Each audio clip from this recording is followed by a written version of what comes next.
Create a sphere, scale it on x-axis and y-axis to make it an oval shape. Add an edit poly on top of it, enable soft selection and select the middle top vertices and scale them out. Select the bottom vertices and scale them in. Select the topmost vertices and bring them down on the z-axis. Launch Tableau. Add a BERT operator. In the BERT operator, make the end and the start to be 0. Add a position object operator and choose the sphere. Add a shape operator and select the display mode to the geometry. Duplicate the base shape and play with the base shape to tweak the look. Add a turbo mode to have more detail on the seats. In the shape operator's reference node, choose the duplicated object. Go to the position object and choose the mode to be face center in order.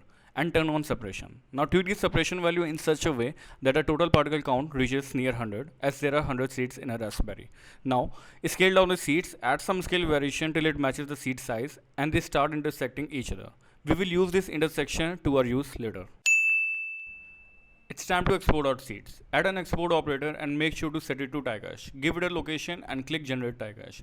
Now turn off your flow. You will see a tie cache object. Select it and go to the display tab and check use GPU instancing.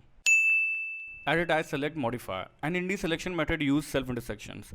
Go to the soft selection tab and check use soft selection and set the distance value to such that only self intersected faces are highlighted with a sweet fall off. Now tweak the curve as shown in order to have a good fall off. Now add a push modifier on top and add a negative value in order to push the faces inwards. Now add a relax modifier in order to make them smooth and put the relax value to 1 and iterations to 40. We have successfully got our Raspberry model ready. Now it's time to make the hair strands. Go back to Tableau and make a copy of your original flow. Also make sure to turn off tie select on your tie cache in order to speed things up. Delete the shape export and the scale operator. Add a surface source operator and choose the original mesh where we have generated the points. Put the attraction force to 0 and set the normal force mode to face normal and put a value like 2 in force option and add some variation. This will push out the particles. Add a delete operator and set these age to something like 4.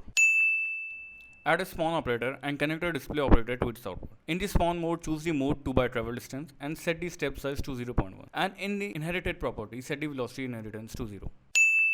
In the spawn output event, add a force operator, set the mode to turbulence and put a 0.1 value in strength, 2 in scale and 2 in frequency. Add a spline path operator, click on create new and choose siblings.